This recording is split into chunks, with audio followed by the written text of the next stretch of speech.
परमेश्वर के जीवित और सामर्थ्य नाम में आप सभी को जय मसीह की। मैं परमेश्वर का बहुत बहुत धन्यवाद करता हूँ कि परमेश्वर ने मुझे ये मौका दिया कि एक बार फिर से मैं परमेश्वर के वचन को आप लोगों के बीच में लेके आ सकूँ। इसके लिए मैं परमेश्वर का धन्यवाद करता हूँ। और आइए हम वचन में जाने से पहले कुछ देर प्रार्थना करेंगे और अपने सिरों को झुकाएं और प्रार्थना करें।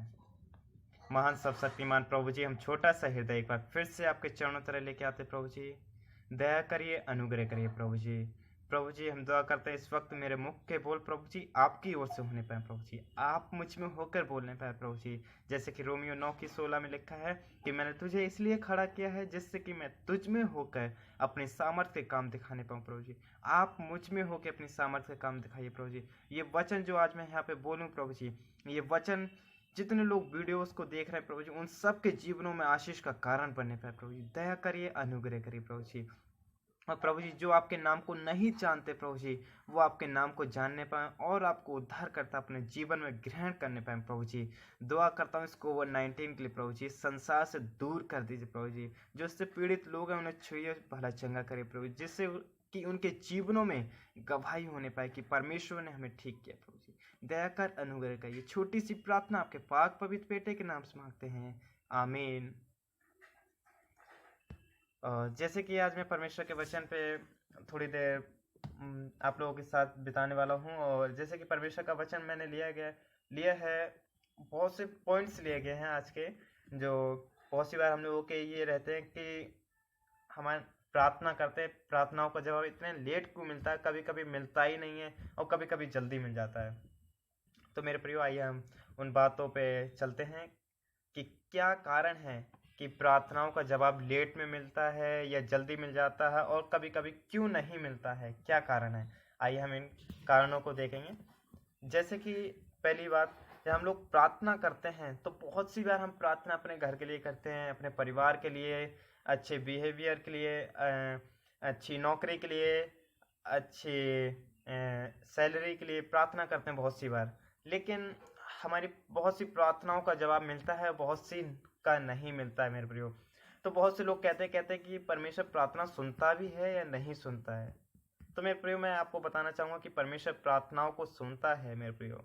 ऐसा नहीं कि हमारा परमेश्वर प्रार्थनाओं को नहीं सुनता है, लेकिन बहुत सी बार उसका जवाब हाँ में होता है और बहुत सी बार ना में भी होता है मेरे प्रियो जवाब। तो हमें हाँ के जवाब, जब हाँ में मिलता है हमें जवाब, तो उसके इफेक्ट हमें दिखाई देने लगते हैं, है ना, कि हाँ परमेश्वर ने प्रार्थना सुन ली, हमारा ये काम बनने लगा, परमेश्वर ने प्रार्थना सुन ली, इसका मतलब। तो हमें इफेक्ट उसके दिखाई देने लगते हैं, लेकिन ना के इफेक्ट हमें दिखाई नहीं देते हैं। तो हम लोग कहते हैं कि परमेश्वर हमने हमारी प्रार्थनाओं को सुना ही नहीं, परमेश्वर हमारी प्रार्थनाओं को या फिर सुनना नहीं चाहता, या फिर वो देना नहीं चाहता, या फिर उसने हमसे मुख मोड़ लिया मेरे प्रियो, या फिर वो प्रार्थना डिलीट हो गई।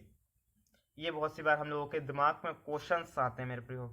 तो हमें ये नहीं कहना है कि परमेश्वर प्रार्थनाओं को नहीं सुनता है मेरे प्रियो। परमेश्वर प्रार्थनाओं को सुनता है, लेकिन उसका हर बार जवाब हाँ में नहीं होता है, बहुत सी बार ना में भी होता है। तो ना भी एक आंसर है, ठीक है।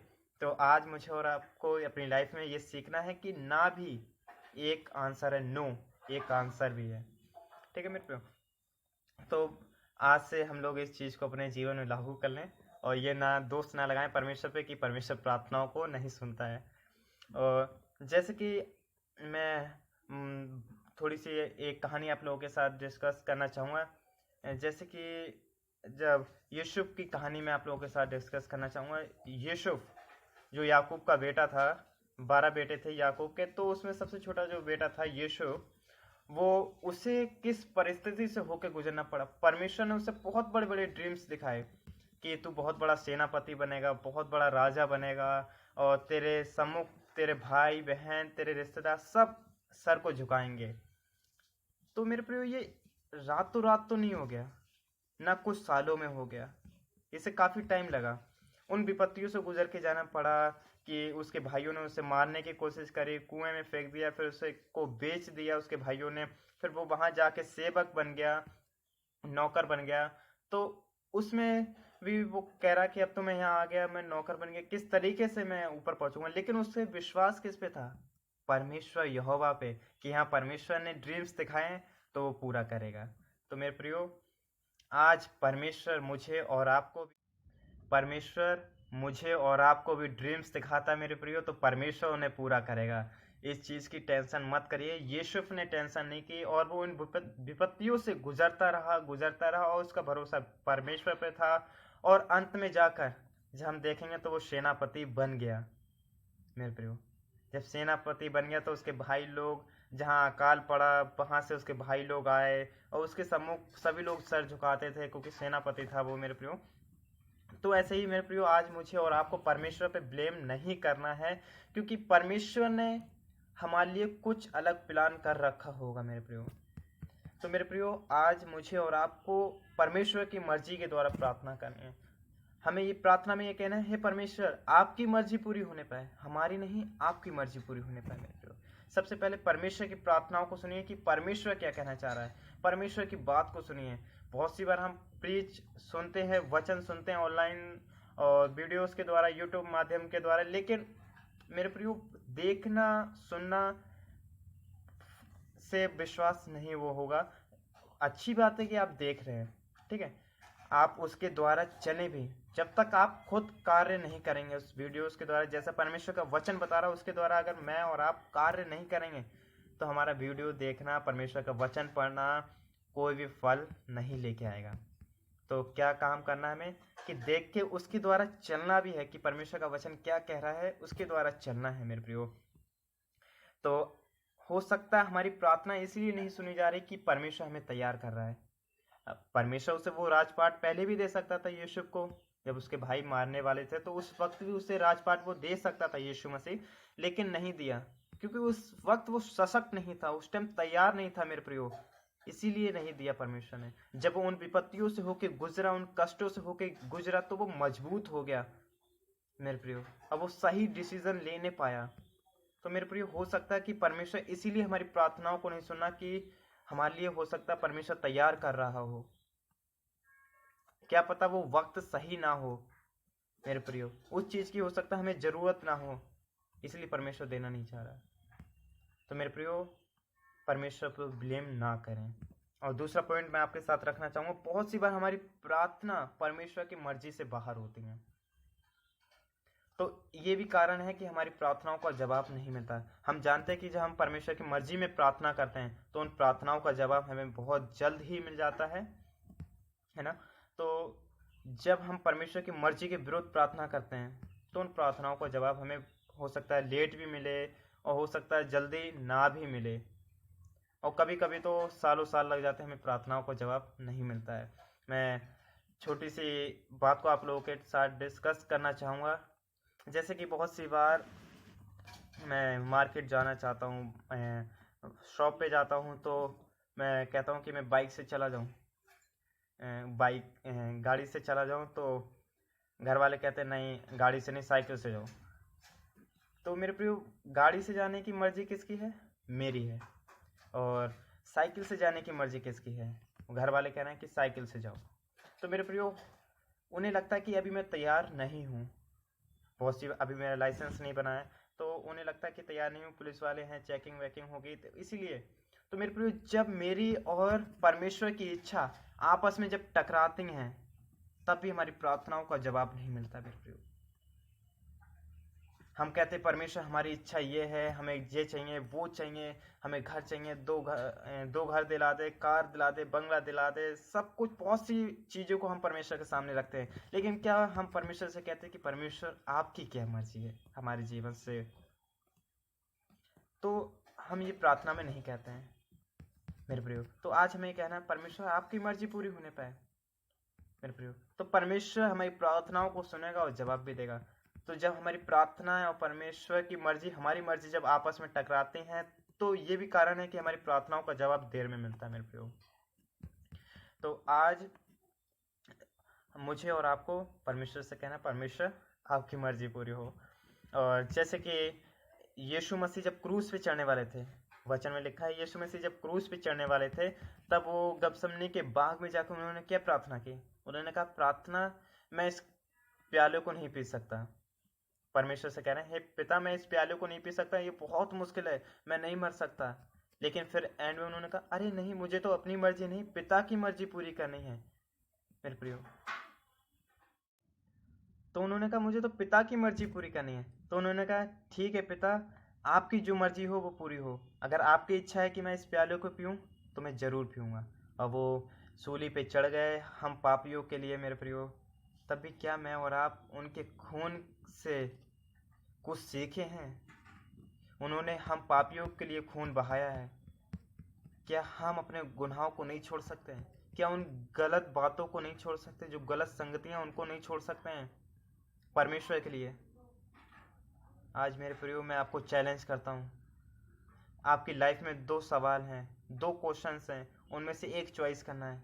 आप संसार की बातों को चॉइस करेंगे या परमेश्वर को?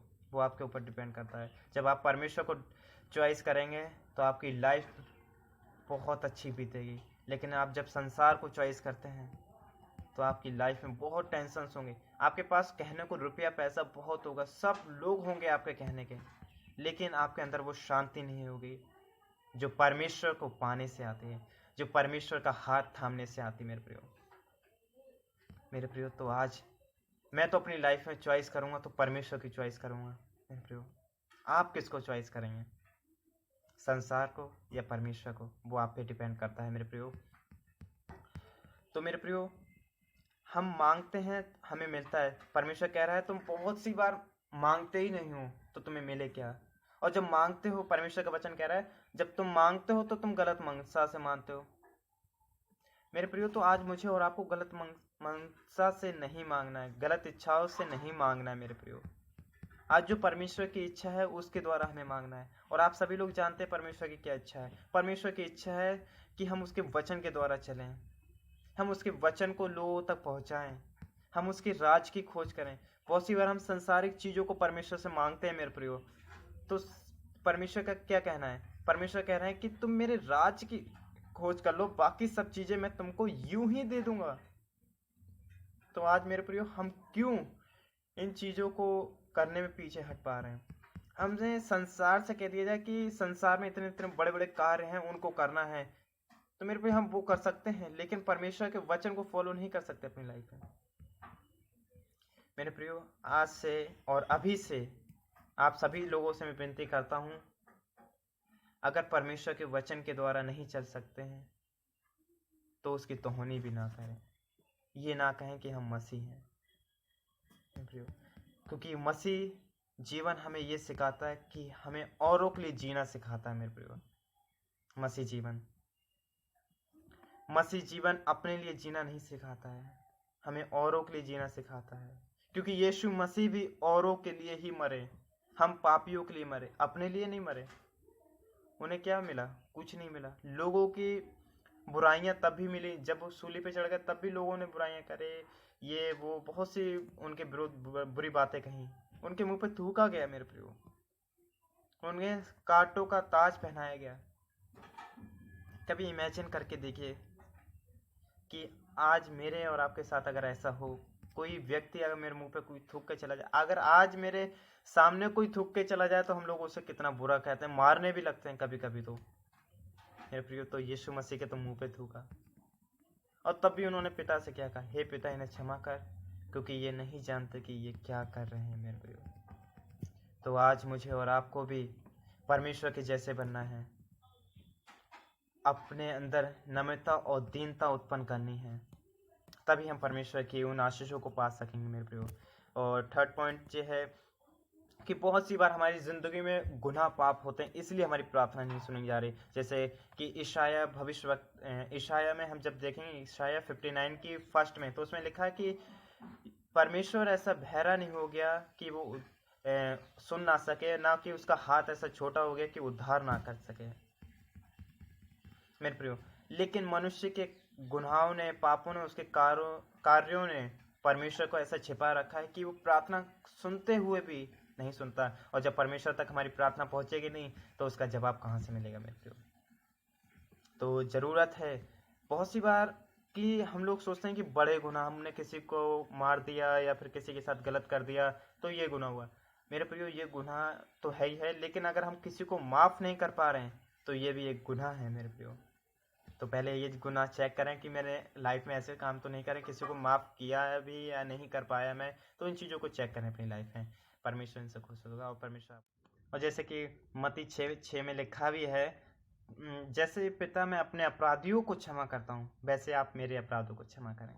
मेरे प्रियो, हमें अपने अपराधियों को भी क्षमा करना है, तभी पिता हमारे अपराधों को क्षमा करेगा, वरना नहीं करेगा। मेरे प्रियो, हम पिता से कहते रहे, हे पिता आप हमारे अपराधों को क्षमा करते रहें, हम अपने अपराधियों को क्षमा नहीं करेंगे, तो पिता हमारे अपराधों को क्षमा नहीं करेगा। मेरे प्रियो, तो ज़रूरत है कि मुझे और आपको अपने अपराधियों को क्षमा करने की, जिनसे मेरी लड़ाई हुई है उनको माफ़ करने की, उनसे सॉरी बोलने की, क्योंकि परमेश्वर इन चीज़ों को देखकर खुश होता है। ये परमेश्वर के कार्य हैं मेरे प्रियो, जो आज उन विश्वासियों के जीवन में पाए जाएं, जो मसीह विश्वासी हैं उनके जीवन में पाए जाने चाहिए मेरे प्रियो। अब 4th पॉइंट मैं आपके साथ शेयर करना चाहूँगा।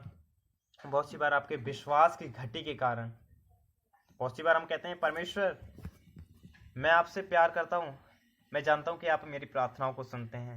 बहुत सी बार हम ऐसा कहते हैं, लेकिन क्या मैंने और आपने वो बात दिल से कही? क्या मैंने और आपने वो पवित्र आत्मा में होके कही वो बात? नहीं मेरे प्रियो। तो कहीं ना कहीं हमारे विश्वास की घटी के कारण हमारी प्रार्थनाओं का जवाब हमें नहीं मिलता है। और परमेश्वर ने कहा, अगर तुम्हारे अंदर राई के दाने के बराबर भी विश्वास है तो इस पहाड़ से कह दो हट जाए, तो ये हट जाएगा मेरे प्रियो। जैसे कि मत्ती 21 में आप पढ़ सकते हैं कि जो कुछ तुम विश्वास के साथ प्रार्थना में मांगते हो वो तुम्हारे लिए हो जाएगा मेरे प्रियो। तो आज मुझे और आपको विश्वास के साथ प्रार्थना में मांगनी है। बहुत सी बार बहुत लोग कहते हैं कि कहीं से सुन के आ गए कि उन पास्टर साहब ने कहा था घुटनों के बल प्रार्थना करिए, रो के प्रार्थना करिए, आपकी प्रार्थना सुन ली जाएगी, उपवास करके प्रार्थना करिए, आपकी प्रार्थना सुन ली जाएगी। मेरे प्रियो, ये हमारे शारीरिक रूप में है तो हम ये चीज़ें कर सकते हैं, उपवास कर सकते हैं, घुटनों के बल बैठ सकते हैं, रो भी सकते हैं, लेकिन विश्वास तभी आएगा जब हम परमेश्वर के वचन को फॉलो करेंगे, जब परमेश्वर के वचन को पढ़ेंगे, तब विश्वास आएगा। हम इन तीनों चीज़ों को कर लेते हैं, घुटनों के बल, रोना, उपवास, और फिर कहते हैं पास्टर जी हमारी प्रार्थना तब भी नहीं सुनी गई, हमारी प्रार्थना सुनी नहीं गई। तो पास्टर जी कहते हैं कि आपने विश्वास किया? हाँ हमने किया था, हमने बोला था कि यीशु मसीह हमारी प्रार्थनाओं को सुनता है। मेरे प्रियो, ऐसा नहीं है। हमारा आत्मा बोलना चाहिए कि परमेश्वर सचमुच प्रार्थनाओं को सुनता है। हृदय से बोलिए कि परमेश्वर प्रार्थनाओं को सुनता है। मेरे प्रियो, जब कोई बीमार होता है तो उससे कहिए रुकिए भाई, दवाई बाद में लेके आइए, हम पहले आपके लिए प्रार्थना करते हैं। परमेश्वर की प्रार्थना से आप सामर्थ्य पाएंगे, आप भले चंगे होने पाएंगे मेरे प्रियो। और मैं आपके साथ 6th पॉइंट शेयर करना चाहूँगा, 5th पॉइंट, और ये एक कहानी के साथ मैं आपके साथ शेयर करना चाहूँगा। मैं बहुत देर से सोच रहा था कि कहानी के साथ मैं आपके साथ शेयर करूँ। जैसे कि एक कहानी है एक गांव की, वहाँ बहुत टाइम से बारिश नहीं हो रही है, बहुत टाइम हो गया है, कम से कम सालों साल हो गए बारिश नहीं हुई है। तो वहाँ सूखा पड़ गया, वहाँ फसल नहीं हो पा रही है। तो बहुत पूरे गांव ने ये सोचा कि आज हम प्रार्थना करते हैं, एक दिन हम बनाते हैं, उसमें प्रार्थना करते हैं हम लोग, सभी लोग इकट्ठे होके, और परमेश्वर हमारी प्रार्थनाओं को सुनेगा और बारिश हो जाएगी। ठीक है, तो सब लोग इकट्ठे होते हैं एक दिन प्रार्थना के लिए। तो वहाँ पे एक बच्चा होता है, वो छाता लेके आता है। तो वो बड़े बुजुर्ग होते हैं, वो कहते हैं अरे छाता क्यों लेके आया है, बारिश थोड़ी हो रही है। तो उस बच्चे ने पता क्या जवाब दिया, तो आप यहाँ पे किस लिए इकट्ठे हुए? सबके मुंह बंद हो गए और सब चौंक गए। मेरे प्रियो, विश्वास की घटी थी उनमें, लेकिन उस बच्चे के अंदर विश्वास था कि हाँ परमेश्वर सचमुच बारिश करेगा जब हम प्रार्थना करेंगे। तो मेरे प्रियो, परमेश्वर इसीलिए तो कह रहे हैं कि अपने आप को एक बच्चे की तरह बनाओ, अपने मन को एक बच्चे की तरह बनाओ, क्योंकि उसका मन बिल्कुल साफ होता, पाक साफ होता है, उसे जिधर कह दो उधर मुड़ जाएगा वो। तो मेरे प्रियो, आज अगर हम लोग बड़े भी हो गए, बुजुर्ग भी हो गए, तो मैं आपसे कहना चाहूँगा कि अपने मन को बच्चे की तरह बनाइए, परमेश्वर आपकी प्रार्थनाओं को सुनेगा। जो भी गंदगियां हैं, जो भी गलत बातें हैं, गलत सोच विचार हैं, सब दूर होने पाएंगे। तो बहुत से लोग कहते हैं अरे हमने बहुत गुनाह करे पिछले टाइम पे, परमेश्वर हमारी प्रार्थनाओं को नहीं सुनेगा। लेकिन परमेश्वर अपने वचन में क्या कह रहे हैं कि जो कोई अब मसीह में है वो नई सृष्टि है, पुरानी बातें बीत गई। मेरे प्रियो, तो आज मुझे और आपको परमेश्वर को ग्रहण करना है, एक बच्चे के मन के समान अपने आप को एक बच्चे का मन बनाना है, अपने मन को, और फिर परमेश्वर को ग्रहण करना है। परमेश्वर की प्रार्थनाओं को सुनेगा। 5th पॉइंट है कि हर बार हर चीज का समय है। जैसे सुपोदेशक की पुस्तक 3 अध्याय उसकी पहली आयत से आप पढ़ेंगे, वहां लिखा है कि रोने का समय, लड़ने का समय और शांत रहने का समय, बोलने का समय, तो इन चीज़ों का समय निर्धारित कर रखा है। आप सुपोदेशक की पुस्तक 3 अध्याय पढ़ सकते हैं, वहाँ पे लिखा हुआ है। तो हर चीज़ का समय है। तो मेरे प्रियो, इसीलिए भी हमारी प्रार्थना नहीं सुनी जा रही कि सही समय नहीं है मेरे प्रियो। तो हमें ये नहीं कहना कि परमेश्वर प्रार्थना नहीं सुनता है मेरे प्रियो, क्योंकि परमेश्वर को दुख होता है इन चीज़ों से कि मेरे बच्चे, मेरे स्वरूप में बनाए हुए मेरे लोग मुझसे कह रहे हैं कि परमेश्वर प्रार्थना नहीं सुनता। अपने पिता से कह रहे हैं कि हमारा पिता प्रार्थना नहीं सुनता है। वो परमेश्वर, वो सब कुछ हमारे लिए करना चाहता है, वो हमारी प्रार्थनाओं को क्यों नहीं सुनेगा? लेकिन हो सकता है कि उस वक्त हम उस चीज़ के लिए तैयार नहीं हों। हो सकता है उसकी हमें ज़रूरत नहीं है, तब भी हम मांग रहे हैं दिखावे के लिए कि उसके पास है तो मेरे पास भी होनी चाहिए। परमेश्वर मुझे भी दीजिए आप वो चीज़। मेरे प्रिय, हो सकता है वो परमेश्वर के प्लान में वो चीज़ ना हो सकता है परमेश्वर ने आपके लिए 2 कमरों का मकान रखा हो। परमेश्वर चाहता हो कि आप 2 कमरों के मकान से उस ऊंचाई पे पहुंचे जहां तक लोगों को पहुंचने के लिए बहुत टाइम लगता है। परमेश्वर चाहता हो कि आप उस साइकिल से ही उस ऊंचाई पे पहुंचे, कार तक पहुंचे, जिससे कि एक गवाही का कारण आपकी लाइफ में बनने पाए कि हाँ, परमेश्वर ने मुझे इन ऊंचाइयों पर पहुंचाया। मैं कैसा था, मैं परमेश्वर के वचन में लगा रहता था, प्रार्थना करता रहता था, तब भी परमेश्वर ने मुझे इन ऊंचाइयों पर पहुंचाया। मैं परमेश्वर का धन्यवाद करता हूँ। बहुत सी बार हमारे जीवन में बहुत बड़े बड़े कार्य हो जाते हैं तो हम उन्हीं को लेके बैठ जाते हैं। कहते परमेश्वर का वचन हमने पिछले साल बांटा था, उस कन्वेंशन में बांटा था, परमेश्वर का वचन उस चर्च में बांटा था, बहुत लोगों ने हमारा वचन सुना था। इन चीज़ों को लेके बैठ जाते हैं, फिर सोचते हैं अरे अब तो हमारे पास टाइम ही नहीं है, अब वक्त नहीं है, अब हमारा मन नहीं कर रहा परमेश्वर के वचन को लोगों तक पहुंचाने का। तो मेरे प्रियो, इन चीज़ों को लेकर ना बैठें, उन्हें एक गवाही के रूप में रखें कि हाँ, परमेश्वर ने हमारे जीवन में ऐसे कार्य करे। तो मैंने इतने बड़े स्टेज पे बोला था परमेश्वर का वचन, मैंने उस चर्च में बोला था, उन 10,000 लोगों की भीड़ में बोला था परमेश्वर का वचन। इन चीज़ों को एक गवाही के रूप में अपने जीवन में रखिए और आगे बढ़ते रहिए मेरे प्रियो। और छठा पॉइंट और लास्ट पॉइंट मैं आपके साथ शेयर करना चाहूँगा। बहुत सी बार परमेश्वर अपनी महिमा दिखाना चाहता है, इसलिए हमारी प्रार्थनाओं का जवाब कभी कभी इसलिए नहीं मिलता कि परमेश्वर अपनी महिमा दिखाना चाहता है। आप लोग जानते हैं, सारा 99 ईयर्स में उसने एक बेटे को जन्म दिया। बायोलॉजिकल वो नामुमकिन था, लेकिन परमेश्वर वो है जो नामुमकिन को मुमकिन करने वाला है।